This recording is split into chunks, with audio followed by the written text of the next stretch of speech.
Menjadi kehormatan bagi saya di hadapan Tuhan Yesus Kristus kalau sampai hari ini saya masih hidup dan bernapas. Itu karena kasih setia dan anugerah Tuhan yang tidak pernah berlalu di dalam kehidupan saya. Pada kesempatan yang sangat diberkati ini, saya ingin menyampaikan kesaksian bagaimana saya dapat melewati kehidupan yang sangat berat sekali, yaitu pada tahun 2003, sekitar bulan 5 atau bulan Mei tahun 2003, saya telah menjadi utusan Injil dari gereja SIB di negeri Sabah, yaitu gereja SIB Sabah di kawasan Nabawan Pensiangan sebagai seorang pastor penginjil. Jika Anda melihat patah negeri Sabah ini, maka Pensiangan itu berada di bawah sekali, di mana pada waktu itu saya sangat gembira karena Tuhan mengizinkan saya untuk menjadi pastor penginjil dari gereja SIB Sabah, dan saya sangat bersyukur karena Tuhan memberikan peluang kepada saya untuk menjadi pastor penginjil di daerah pedalaman. Walaupun pada hakikatnya saya ini dibesarkan di dalam keluarga yang sederhana dan kami membesar di pinggir pakan daerah Ranau, yaitu sekitar 5,5 km dari pakan Ranau, dan saya sudah biasa hidup di daerah yang sangat sedikit maju, tidak terlalu maju tetapi sangat berarti. Saya mau menyaksikan bagaimana pelayanan saya di sana, di mana jika Anda pernah berada di daerah Pensiangan, Anda sudah tentu pernah mendengar tentang kampung Selarem yang pernah dinubuatkan sebagai kampung yang paling cantik di negara Malaysia, dan juga berhampiran dengan kampung tersebut ada kampung Simanggara, Simohong, Sinapar, Siliran, dan juga Kebu.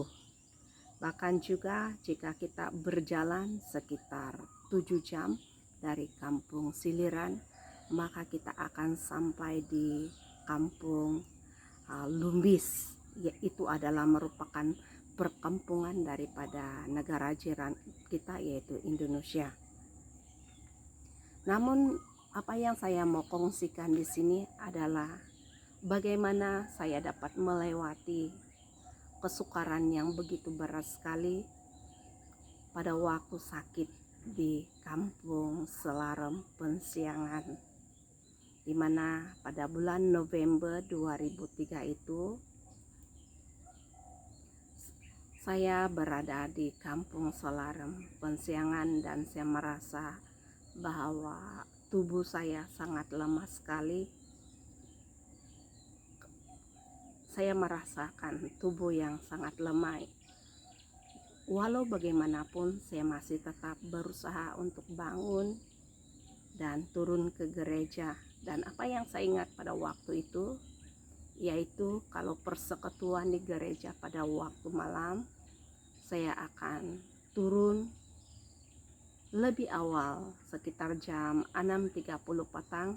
Saya akan berjalan ke gereja, dan sementara saya menunggu kehadiran jemaah di SIB Kampung Selarem pada waktu itu, saya akan berbaring di kerusi karena saya merasa bahwa tubuh saya sangat lemah sekali, dan saya sudah lupa tarik bila saya mengalami keadaan itu. Tetapi apa yang pasti, setelah ibadah hari Ahad, saya kembali ke rumah pastor dan saya berbaring, saya tidur, dan saya bersyukur kepada Tuhan karena tiba-tiba datang sekolah minggu 2 orang anak perempuan untuk bertemu dengan saya, tetapi saya tidak dapat menyahut panggilan mereka karena saya sudah sangat lemah dan terbaring di atas tempat tidur. Lalu saya berkata kepada 2 anak kecil itu, tolong berdoa untuk guru, karena di sana mereka memanggil pastor sebagai guru. Tolong berdoa untuk guru karena guru sangat sakit. Tetapi 2 anak ini tidak berdoa untuk saya, tetapi mereka berlari ke kampung.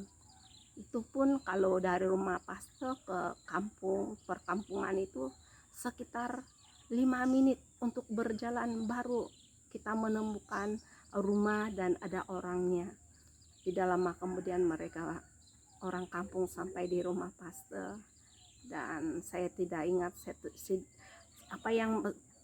apa yang saya ingat, mereka bercakap-cakap tetapi saya tidak dapat menyahut.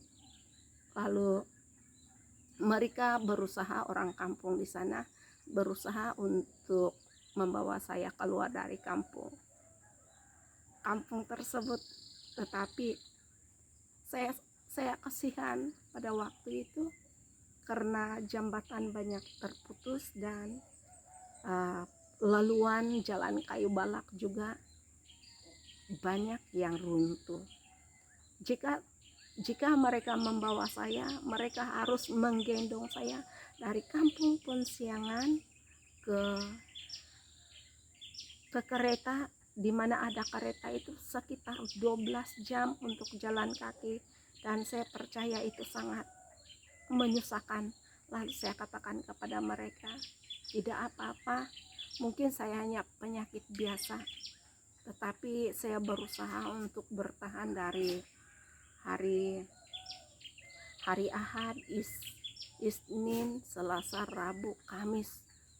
Saya coba bertahan untuk tetap kuat pada waktu itu. Sekitar 5 hari saya berusaha untuk bertahan, tetapi akhirnya saya menyerah, dan ketua kampung di sana mengunjungi saya. Lalu saya berkata, aman, macam saya tidak tahan sudah ini, boleh bawa saya ke klinik Pensiangan. Dan keesokan harinya juga, pada hari Jumat itu, saya dibawa ke klinik Pensiangan, tetapi bukan perjalanan mudah. Karena kenapa? Saya harus melewati Sungai Tagel. Saya dimasukkan di dalam perahu kecil karena saya tidak dapat berjalan sudah.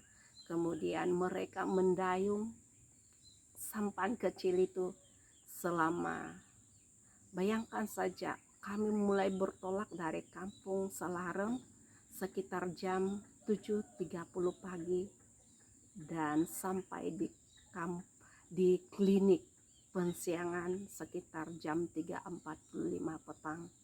Bayangkan saja, saya merasa sangat lemas sekali, dan saya melihat tubuh saya semakin hitam pada waktu itu. Jika Anda melihat kaki saya dan juga beberapa bahagian daripada tangan saya dan kaki begitu, masih ada kesan, sebenarnya masih hitam sampai sekarang. Dan itu menunjukkan bahwa penjagaan dan pemeliharaan Tuhan sempurna di dalam kehidupan saya. Satu malam saya menginap di klinik Pensiangan, dan keesokan harinya saya terus dibawa ke hospital ataupun klinik Nabawan sekitar jam 3 petang juga itu. Sekitar jam 4 kami sampai, bertolak dari klinik Pensiangan menaiki speedboat dan juga menaiki kereta. Saya tidak ingat lagi kami jam berapa sampai di klinik pensiangan, tetapi apa yang pasti sudah petang, sekitar petang, sampai di sana badan saya sudah menjadi hitam. Saya masih ingat pertanyaan dokter yang merawat di klinik Nabawan pada waktu itu, orang ini hitamkah? Lalu ada yang menjawab, sebenarnya dia putih ini, tetapi kenapa dia sudah bertukar menjadi hitam? Karena di seluruh badan saya ini sudah ada bintik-bintik hitam yang mulai keluar, dan kulit saya juga mulai menjadi hitam pada waktu itu. Dan saya bersyukur untuk para dokter dan juru rawat yang merawat saya di klinik Nabawan. Dan saya tidak sampai 30 menit berada di klinik Nabawan. Saya terus dikejarkan ke Hospital Keningau, dan di sana saya dirawat dan diperhatikan betul-betul oleh para dokter dan juru rawat di sana. Namun badan saya semakin lemah, dan apabila saya sampai di hospital, apa yang saya tahu, saya mau tidur sebenarnya waktu itu, tetapi sepanjang malam saya mendengar suara, anakku jangan tidur, anakku jangan tidur, anakku jangan tidur.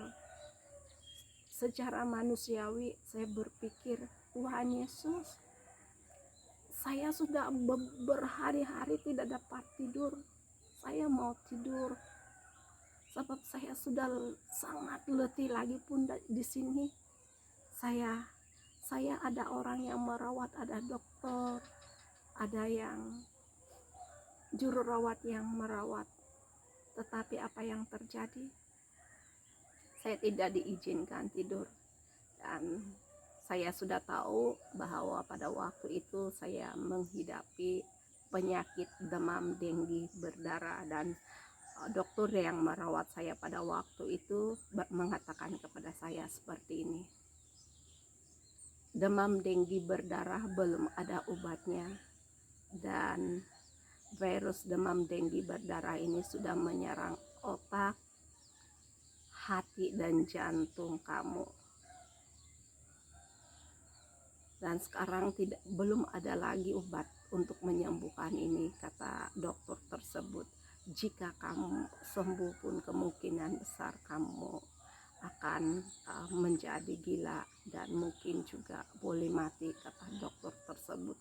Tetapi saya percaya Tuhan menjaga dan merawat saya karena janjinya setia.